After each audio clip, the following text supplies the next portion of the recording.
So this is going to be a little bit of a hot take here, but if you're in academic medicine, I don't think much of it's going to come as a surprise. Hi, I'm Dr. Naftali Serrano. I'm the CEO here at the Collaborative Family Healthcare Association, and we promote integrated care. And unfortunately, we've seen integrated care meet some roadblocks, particularly in academic medical centers. So I'd like to talk to you about why and hopefully what we can do to change that. So a lot of the why really has to do with some of the basic characteristics of academic medicine. And some of those are being challenged now, challenged in ways that we feel are not helpful, but could be challenges that maybe force academic medical centers to face up to some of the things that they've really been needing to change or adapt to. So the main thing is really related to the structural issues in academic medical centers. There's typically in academic medical centers, you can think of it as a hodgepodge of different power centers. You have a health plan, you have a medical school, you have various departments, Department of Family Medicine, Department of Psychiatry, Department of Surgery, etc. You have provider groups. And so you have all of these disparate power centers. And each of these disparate power centers have their own hierarchies and somehow come together to form this thing that both trains the healthcare workforce and provides healthcare services to the community. Now, the mission of academic medical centers is wonderful. It's something that certainly we at CFHA support. We know that we need a robust workforce in healthcare, and we have lots of needs. The problem is in the execution. When you have this hodgepodge, it makes innovation really difficult. And the consequence of that has been that academic medical centers have relied a lot on grant funding and various sorts of related types of funding, like grant funding.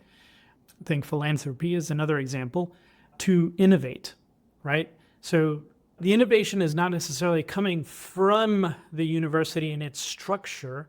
It's often sort of externally brought into or made possible within the academic medical center by the funding source.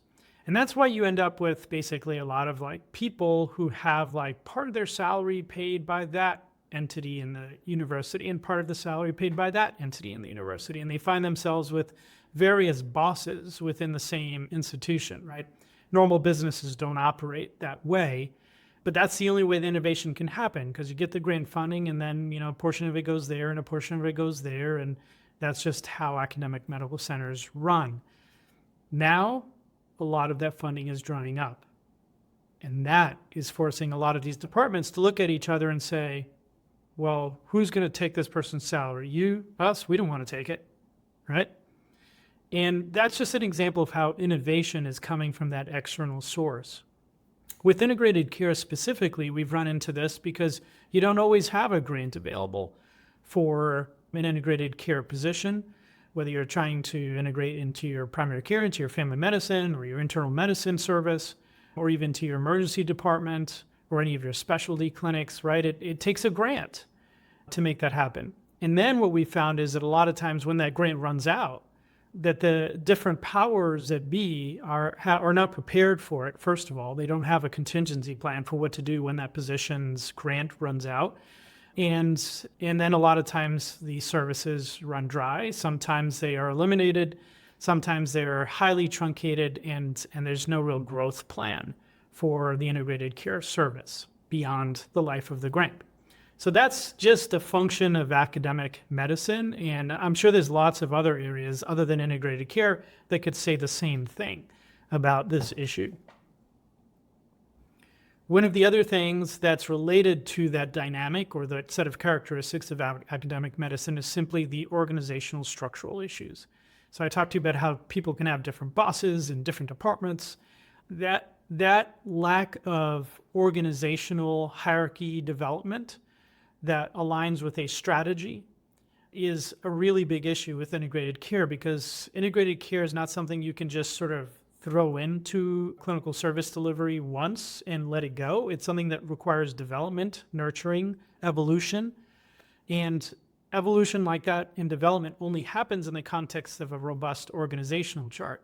people who know where they are on the chart, know what they can do, and know how to interact with their higher ups in order to make change happen when that change is necessary. So a good example of that is family medicine, an area that I have a lot of experience in. I've worked in various family medicine residency type settings, and it is very commonplace for these settings to have a behavioral faculty of some sort, but it's also very commonplace for that behavioral faculty to have no place in the hierarchy.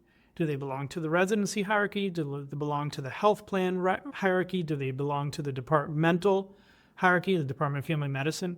A lot of times they're literally floating out there. They don't have a boss, and if you don't have a boss, you don't have a way to make change happen.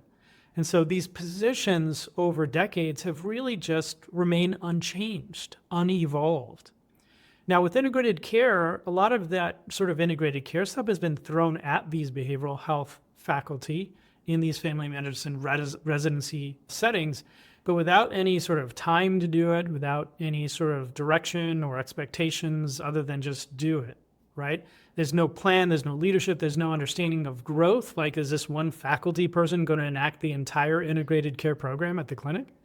Right? So you get the sense, right, of how the organizational chart is so crucial to sustaining the innovation that we're calling for with it, which is really a team-based care model related to integrated care. So that's one of the other issues.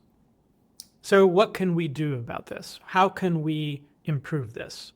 Well, now is a good time. With all of these funding cuts, with all of these pressures that academic medical centers are experiencing, they are getting leaner. They're cutting back jobs in some cases with layoffs. But what we would encourage is not just getting leaner, but as you get leaner, also restructuring your organization so that you're simplifying these hierarchies and at least aligning the different power centers so that you're all working towards the same end and that you have key staff that are clear as to how they are going to be able to make change happen going forward, as opposed to the labyrinth of going through any sort of organizational change. So specifically for a family medicine behaviorist, for example, they should have a location on the organizational chart that is clear, that enables them to make change happen. And for different organizations, it can be different parts. They could belong firmly to the residency program and have that be their org chart location. They could belong to the health plan. That's another reasonable spot to have if that's the way it works best in that organization. They could belong to the Department of Family Medicine if that's the right place for them. But they need a place, they need a boss, and they need accountability, as well as they need the mandate. They need a job description, essentially, that incorporates the development of integrated care as a component of their work. And so that means building beyond just them, right? At least the mandate, if not the resources, to say, yes, our goal as a residency, as a Department of Family Medicine, is to provide integrated care. This person is going to be in charge of that, and they're going to help us develop a plan for building this service out over, X number of years. Now, globally, I would encourage academic medical centers to think of behavioral health less as a department than as a function.